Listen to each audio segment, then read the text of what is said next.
they'd come over to see Marion, and so that's how I got to know him. And their drummer was named Joe Dodge. He was a real nice fella, and I think it was Norman Bates that was playing bass. Nice fella too at the time. But they never played. The drummer Joe said, "I never took a 4-bar break since I've been with this group. Not even a 4-bar drum break, you know." He just had a bass drum, one cymbal, and a snare drum, and a hi-hat, and that's it, you know. No, nothing at all. They were just there. So when they would, on the marquee, on the sign, it would say Dave Brubeck, Quartet, featuring Paul Desmond. That was it, you know. And the other guys, it could have been anybody. And finally, they wanted to get off the road. Or Dave wanted to do some things that the drummers couldn't play, like they wanted to do like polyrhythm things, like to take fives, and that, well, that's another story. But a lot of different things he was trying to incorporate, you know, different rhythmic structures. In other words, like it started off in one thing and it would modulate into another, so on. If you're familiar with the group, you'd know what I mean. And so to make a long story, he called me up one day and he said, "I'd like to have you come with the group and meet me over at a hotel in New York City." I think it was in the lounge or the Mermaid Room or something in the Sheraton, whatever it was, big hotel.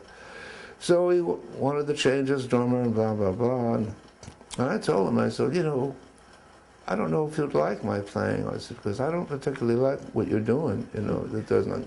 I said, "I want to be able to play. I don't want to just sit there like," I said, "if you want to just get a metronome, it's cheaper, you know, you don't have to take it, it's a small box, you can play with that." And that's what it, you know, Joe, his hands were tied, they're just playing some.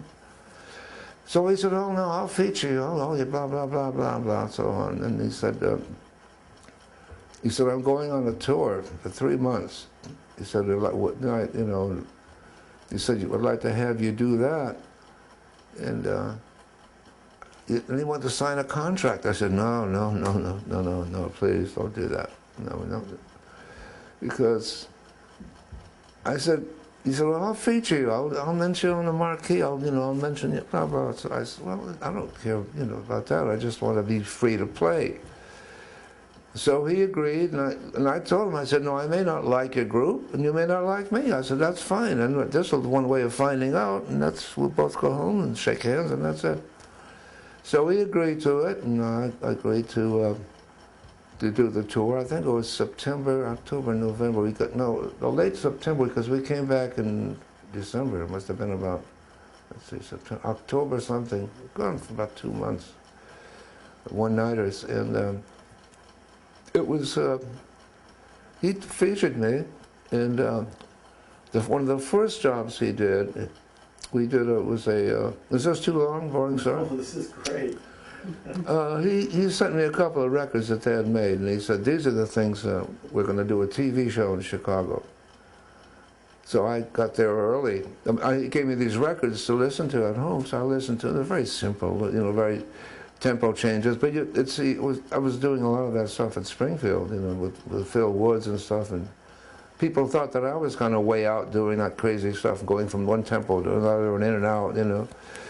And this is what he wanted, so that was easy for me. So we did the TV show, and he introduces me on there, and he said, "This is my new drummer," and he said, he wrote these, he's played these tunes like as if he wrote them, because it's so easy to do, and he was knocked out. Then we play at the Blue Note then, and that was the same day. We did the show in the afternoon, and the place is mobbed because it's a new group and all this, and so the place was packed, and we do a drum solo on a blues or something, so the whole place goes up, and the whole thing was crazy, you know, the people. So we break the set. Now Desmond runs off into the dressing room, and Norman Bates runs off. And I'm getting hung up with these people, and they're shaking my hand, and there's a guy from Oklahoma said, "Damn, I got an oil company, and I'm from down Oklahoma, and if you ever come out there, I'm starting to see you. You just Bill Knox is Knox Oil Company, I guess it was his name."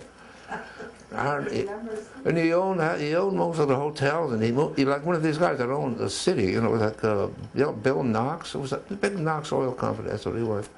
He had a table of about 7 people, and they were like, "Damn, buy the drummer a drink," and all. I said, "I don't want to drink that." So what happens in the dressing room? Dave goes back, and Paul says, "I'm leaving. Morello's gone, or I'm leaving." So Dave said, "No, Morello's not going. He's staying." And Norman Bates was with Paul. And so they weren't going to come back on the stand. So Dave said, "Well, he's staying, so you can go." And they didn't go. You know, they came back. And for the first 3 or 4 months, Desmond didn't even talk to me. I mean, he was so upset. Because every time we do a drum solo, we get a standing ovation. And they never got standing ovations, you know. And we'd be playing all these doodly-doodly tunes and on the saxophone, and Dave would counterpoint, and that would be, but then the damn drum solo.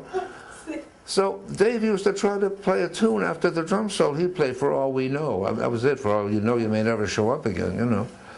But it was one of these funny things that, and then Desmond, after a couple of months, he said, "Oh my God, let's not do a ballad after the," he said, "just like, what are you going to do, blow up the theater?" He said, "You're going to blow up cannons." He said, "How can you follow the damn drum solo, you know?"